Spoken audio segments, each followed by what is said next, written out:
I tell you, the price of steak, it's way too high. That was the lame way of saying it. Welcome to the superpilotish channel. My name is Graham Wilson, and today in my basement, I'll be talking about the price of steak and why is it so expensive and why is everything else so expensive. And I'll tell you why I'm thinking about that today. Yesterday I went out to a farm not too far away from where I live in Windsor, Ontario, and out by Essex, there's a guy named Brian Highland, and he has Highlander Farms out there, and he raises cattle and he sells all kinds of meat like steak and ground beef and stuff like that. So check out these bad boys. I just pulled them out of the freezer here, so they're starting to kind of frost up a little bit. So there we got ourselves a nice T-bone. I don't know if you can see that. T-bone steak. Okay, we got that one. What else did I get? I got some ground beef. Actually, this is all okay. That's hard to read. Just getting all frosty there. All right, proof. That's the proof of ground beef. And yeah, so it's pretty cool. I got some of that. I got a bunch more too. Once you go shopping for like really awesome meat, you always buy way more than than you should. But oh well, it's cheaper than going to a restaurant. And he also threw in got the bonus bones. There we go. That was a freebie, just like leftover bone bits. Gonna boil them up, make some bone broth, and get some. I don't know. Supposedly it's healthy for you, but there's a freebie. So thanks, Brian. And yeah, so I was just kind of talking with him, and I don't really know any farmers or anything like that. But I said, have you? It's like, have you noticed that you've had to raise your prices a lot? And yeah, he had to. But I was saying, like, is it just kind of general inflation, the way everything's kind of going up? And he was saying that, and I never knew it before. So this is where you get like the real, I don't know, the reporter on the ground, super pilotish, right from the horse's mouth or the cow's mouth or farmer's mouth information. So he was saying that, like, the way he runs his farm is he goes and buys a calf, then he raises it up, finishes it off. Then when they say finishing off a cow, it means like they kind of raise it, and then right before they send it off to the abattoir, as they say, to get turned into meat for us. Yeah. So what they do is they'll have the cow kind of growing, or the bull or whatever, steer, and then it grows up, and then when they finish it off, they just kind of feed it all the good stuff, give it a good feast on the way out, kind of fatten it up so you get more money per pound for the cattle. And so he buys a calf and then raises it up and very good care of his cattle. And yeah, and then but he was saying that the cost for him before to buy a calf was $320. And then recently he's had to buy some calves and it was $1,300. So that's like, what is that? Quadruple the price. And I was like, wow, that's insane. So you figure all that cattle out there is now that much more expensive. Then I was asking him, wow, why the big jump?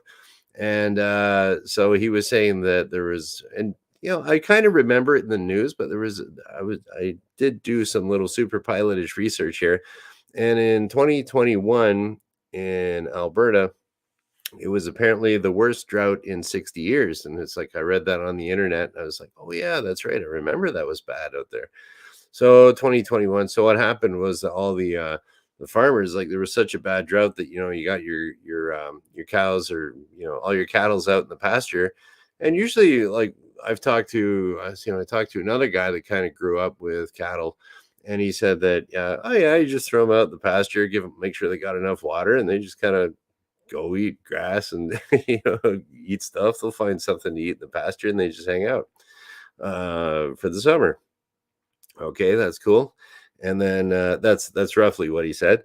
And then so anyways, but if there's a drought, now they don't have all that nutrients, and they can't get they like the young grass and the young clover and like all the young vegetation there. That gives them most of the nutrients. Oh, hey, Shecky. Thanks for showing up, dude. Yeah, so he was saying that there was the big drought there, and then also, and he was saying there, and so they sold off all their herd, so that created in 2021 that I mean they would have to sell off the herd to get to be able to buy cattle feed because there wasn't enough feed out in the pasture. So that's the effect of the drought. Same thing happened. I was looking at it like about 2022 in Texas. I guess it was really bad drought there too. I was looking, and he mentioned something about Texas. So Texas and Alberta, that's like North America's like that's where most of the beef and everything comes from. So it's like, okay, they had to sell off their herd just to protect what they got, all these farmers. So that probably created, okay, they're flooding the market with all this cattle. So it probably kept the price of beef like a little bit lower for there because they're flooding the market with all these cattle. But now, okay, now that's gone, and you got to kind of rebuild the herd, and that takes time because I didn't really know too much about cattle or nothing like that till I was just doing research for the show. And yeah, so apparently, according to the internet, if you if you have a calf that's born, it's ready to go and get turned into hamburger in like about 18 months, like a year and a half, maybe up to 2 years. And they say over 30 months, what's that, 2.5 years, then it starts getting a little rough. The meat's not too good, but you can probably use those for breeding to help and grow your herd, which we have to do here in North America, and that takes time. So our Brian the farmer out there was saying, yeah, it's going to take a couple of years till things kind of get back to normal. So we're in it for some expensive steaks for a while. And yeah, so anyways, why is beef so expensive? I figured, yeah, I'll whip out the whiteboard for this one here. All right, number one, it's because of past years of drought. And yeah, so like the cattle, our beef industry is kind of, it's kind of I don't know. It's weird is because I know we can't. I'm not allowed to take beef over into the States because I went camping there once, and the people at the border stole my hamburgers and threw them in threw them in this freezer full of hamburgers and steaks and stuff. Because I guess Canadian beef is not allowed to go into the States, but their beef can come into here if it's not prepared. So I think the customs agents there were having some very good barbecues with my meat when they confiscated my illegal meat. I didn't know. Well, whatever. Yeah, they said that they have to incinerate it. I think they were incinerating it on their barbecues, but whatever. Yeah, I hope they enjoyed my burgers. And yeah, so the drought was the number one thing there. And yeah, so generally between Canada and Alberta, um, the beef industry it kind of goes across the borders. Like so, maybe you can't bring you can bring processed meat across the border. So we might, in the States, they might be getting some Canadian beef, but it was processed in Canada and shipped over. And then, it kind of goes back and forth. So what happens in Texas can affect us up here in Canada. What happens in Alberta can affect people down in the United States. So then I was thinking just in general, now I'm getting away from the beef so much and putting on a more general I don't know, economist. I'm the economist here today in my basement. I'm the basement economist today. And so I don't, I was just thinking about, everything's getting really expensive. So it's like, how exactly, I thought I'm going to really figure this out and explain it to my audience, but I'm not going to because it's so complicated. There's the consumer price index. So that's like a basket of goods, a basket of things, as they say for Statistics Canada or whatever it is in the States. They say, okay, how much did the price of a car go up? How much did the price of a dishwasher go up? How much did the price of uh, Coca-Cola go up? Whatever.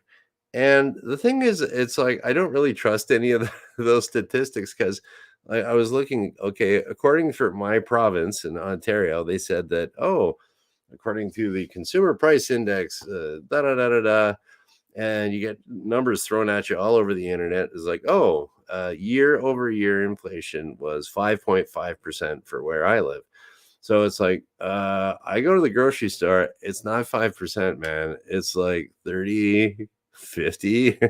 Like it's not 5% or even it's 10 to 50 depending on the what you're getting. Beef went up a lot, but then I got a reason for that too, more than just regular inflation. And then, the price of rent's too damn high. It is. It's going up high here in Canada, and I don't know if it's going up quite as high in the United States, but here it's bananas. So there's that, but that's not considered a good that you're buying, so they don't count the rent in there. If your property tax goes up, it's weighted, and they weight things differently. Oh, we'll add this at 1% of the whole total, and we'll make this one 2% of the whole total. So I think they're just kind of pulling numbers out of their hat, we'll say. And I don't like what they're reporting, doesn't agree with me. And so I did find this. I've kind of known about it for a couple of years. There's this website, it's called shadowstats.com. I think I'll put, maybe when I finish up here, I'll put a link to it in the description below. But shadowstats.com is an interesting website. I haven't really poked around with it too much until today. But apparently, what happened it's based on United States data. But I don't know. Usually, United States and Canada the economies are so closely linked that usually things aren't more than a percentage or two off.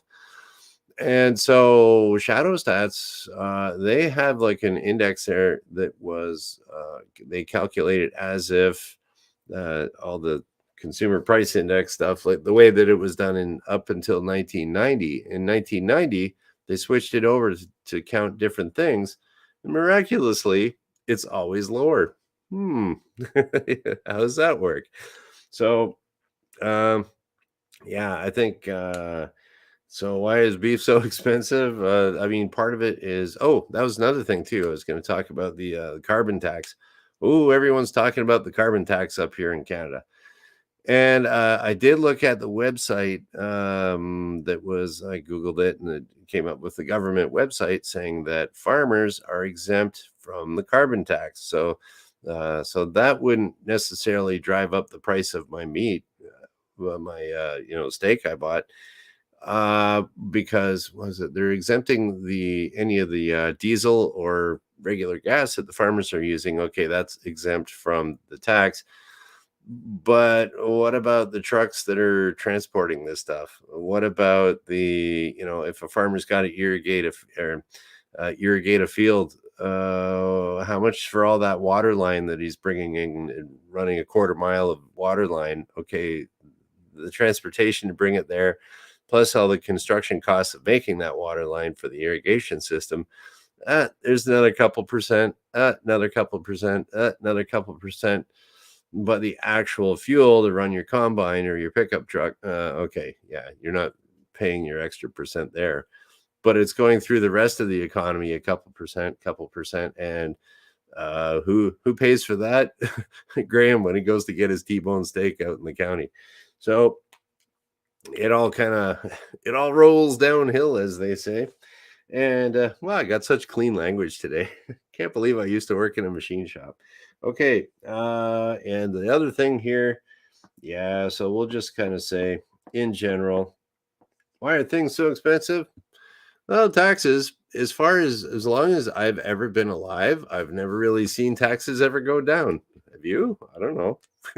Well, but the thing is, the taxes will go down over here, but then they go up here too. And I bet you the net, if you look at how much governments have been bringing in, now I don't talk about politics here on the show, but this is the economy. And, it's hard to, if you're talking about the economy, there's government involvement there. If you're talking about flying, there's government regulation there too. So it's kind of hard to get away from the government, but I try not to talk about it too much or not be, I try to be as apolitical as possible, but I'm still paying taxes, man. So, and everything goes up. There we go. So why is beef so expensive? Number one, drought. Okay, that's heard it right from the farmer. His initial, because of the supply is so low of these calves, price is going to go up, and that's got to go downstream to the customer. Consumer price index. Okay, that is okay. That's like just your general inflation that kind of happens out there. So the farmers might be exempt, but they're not exempt from that and that and that. And that. Like governments get their money. Yeah, they got to pay for their pensions, right? And they pay for other people's pensions too. Whatever. Okay, and there are some services that governments do. Yes. Okay, and then taxes, they get paid. Taxes are they're all through the economy. They're everywhere. I don't know. Up here in Canada, there's like tax on just about everything. They say, "Oh, there's no tax on food." Like if I go and buy, like, there's no tax on my ground beef here, but my farmer buddy Brian Highland, he had to pay increased property tax on his farm, or he has a sweet Ford F-250 truck. I'm looking at that. I'm like, oh, that's $100,000 truck. Oh, and if you buy a truck over 100,000, oh, you're rich now. So you got to pay an extra tax on that. So it's like, okay, tax, tax, tax. And yeah, there we go. Too damn high. But hey, what are you gonna do? Just I still look for deals and stuff like that, but man, it's so hard to you just see all this, and it doesn't it look nice, you get it all wrapped up in paper like that. It looks all nice and boutiquey kind of. Just the wrapping makes you think it tastes better, but it does. Yeah. Oh, that's another thing too, why it's so good. And I was looking at okay, I was like, okay, I'm spending too much money on this meat. How much is it? So I checked on the website. It's like his meat's about 30% more than what you would pay at the grocery store if it's not on sale. So it's kind of pricey, but the quality is phenomenal, and you can't, it's just not available. That flavor of meat is not available in a regular store. You get what you pay for, kind of thing. So yeah, I went and got some meat. I got some cheap ground beef the other day, and it was like, well, I think they mixed some pork in there or something by mistake. The texture was all weird. It kind of looked weird. So I think they labeled it wrong at the cheapo store. But that's another thing. You get what you pay for. You buy some cheap sausages or something, and they're all fat and they shrink. So all the fat drips out. But anyways, yeah, that's about it. Was it today's Wednesday? Oh yeah, we'll see what Shecky has to say here. I'm glad Shecky showed up today because it's like yesterday, or was it Monday? There's like no one here, and I'm like, oh, I'm having flashbacks to when I first started my channel. That was almost 2 years ago. I'm coming up on my 2-year anniversary here pretty soon. Okay, what else we got here? Hey, Shecky, happy Wednesday to you too. Where are we here? Yeah, if you look around the entire world, the economy is in major flux. Yeah, there's just like weird. Something happens over there that affects something over here. Like everything, we're all connected, man. Well, we kind of are. Like it's if there's I don't want to get all political and stuff like that, but let's just say if it is harder for me to get oil to fill up my car, the price of that gasoline is going to go up. What would cause oil to be disrupted? Well, it could be a lot of things. Shipping in a part of the world where it is not safe. All right, I'm not talking about war stuff, but it's yeah, something happens over here, but we get all our cheap Chinese garbage from the dollar store. So like, what if China stops sending us cheap Chinese garbage? We'll have to buy Canadian garbage. Or that's I wanted to do a show on quality there too. Like, because the older I get, the better quality stuff I want, and I'm getting tired of throwing stuff out that's like disposable. But anyways, that's just me being old, and nothing works and everything breaks, and you turn into the old man, like just screaming at the clouds. They don't make it like they used to. Yeah, they kind of don't. But the beef out at Highland, Brian Highland's farm is really good beef. He makes it like they used to. There's not many of those around. Okay. Yeah, so Shecky eats smaller portions and or make 1 pound into 2 meals. Yeah, you let it you stretch things, have an extra piece of bread with it or something like that. Go back to I don't know, when your first apartment days and there's nothing in the there's nothing in the fridge or the cupboards except for a bottle of ketchup. Oh well, ketchup and crackers it is. So anyways, yeah, okay. Oh, there we go. Stainless steel. Where did it go? I don't know. Yeah, like just oh well, consumerism. Fight the consumerism. Don't buy anything. Be cheap. Then you can afford some good meat every once in a while. Okay, so that's about it for today. Today is Wednesday. Okay, so that means I'll be back on Friday because I do it Monday, Wednesday, Friday at noon Eastern, and I will just shut her down. So thank you for watching. Bye.